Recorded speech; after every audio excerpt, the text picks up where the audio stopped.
दुनिया के सब कलाकार आपस में अपने आप में सभी अपन मेहनत से श्रोता के आशीर्वाद से इस सबका संग होला। जब बड़ा कलाकार के जेकर आगमन होला तो बार बार ना कहले, एक बार कह देव लोग जान जाई तो से दोसर कलाकार के भी मनोबल खराब होला। यह बात पर ध्यान दो। ना खुशी कम बड़ी, ना डिम्पल जी कम बड़ी, ना केहू कम बा। एक बार कह दो ओकरा बाद कलाकार के एंट्री करइबो तो श्रोता हमनी में भुलाई रही। ना तो हमरो उतना औकात नहीं है जितना भोजपुरी के हमार बड़े भाई आई बड़े तो लोग उनका के तो देखबे करेला, कबो कबो मिले ले, हम हरदम मिली ले, खुशी कबो मिल जाई है। तो सब कलाकार खातिर जोरदार ताली से बजाई। हेलो हेलो मनोबल तुरे वाला काम मत करो। चलो सर भैया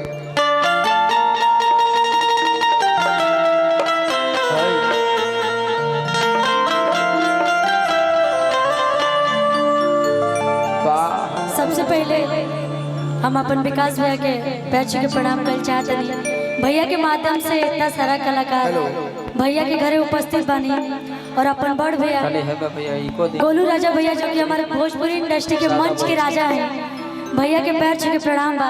और हमेशा आशीर्वाद है हम सभी कलाकारन पर रानी जी। और कहीं ना कहीं हमने के देख के बहुत कुछ सीखे के मिलेला।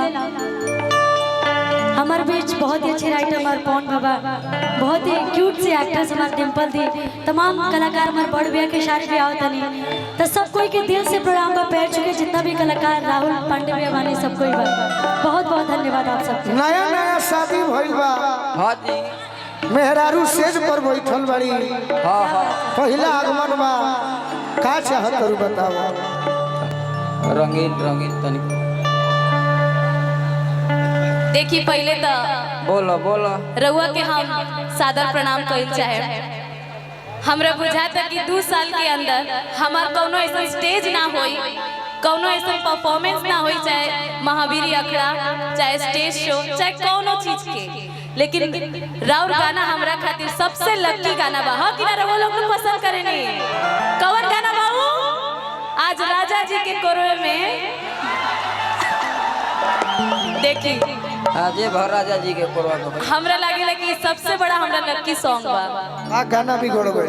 बताओ अपना सखी से। बोलो। बहुत बहुत धन्यवाद। का चाहत करू बताओ। ए हमर सखी आए बोला जनतरु का हमर नया नया बियाह भइल बा।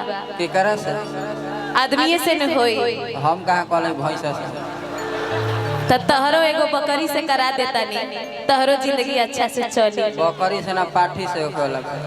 हम अपना डिम्पल सखी के भी बुलावल चाहो।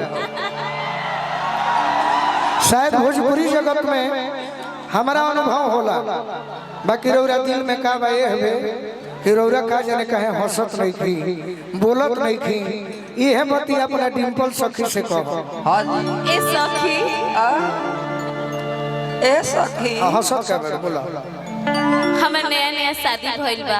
अच्छा। आ शादी के हमरा पता नहीं थे कि सेज पर का होला। ए सखी बोलो।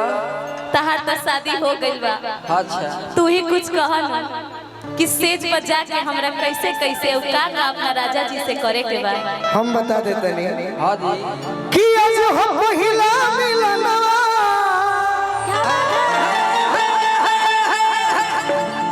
ए डिम्पल भौजी, ए भाई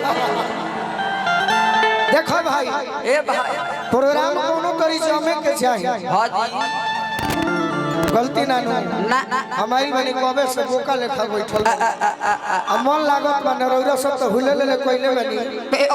गलती ना ना काहे रौरा दूर खड़ा बनी।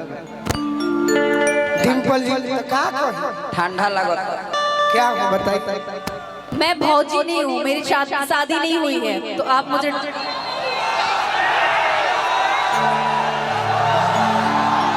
वाह वाह। अरे मुझे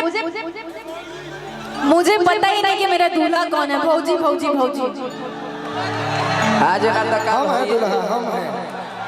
जिया मिलल सजनी के सजना हमारे अंग गुलाब नियन खिलाल बदना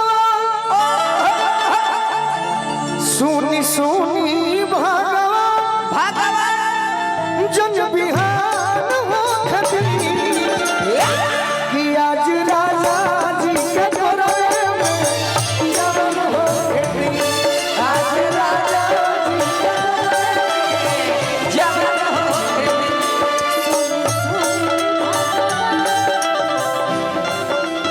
आराम से सिगर चाचा आराम से खान साहब सुने सुने भगवान सुने सुने भगवान जन बिहान होके दे आज राजा जी के घरवे जवन हो खेती आज राजा जी के घरवे जवन हो खेती ये बगल के गांव जहाँ डिम्पल जी से भेंट भई रहे हाँ जी ओइजा एगो डिम्पल जी खातिर बड़ा सुंदर बात कहले रहनी कि हमारा से बियाह हो गई अब ओढ़े के दिल बने करे के गाती नहीं खे मारले तनी हिलहू के बा हाँ जी तनी डिम्पल जी के चाहत कि तनी डांस हो जाए हल्का में क्या बात है आई है नहीं आई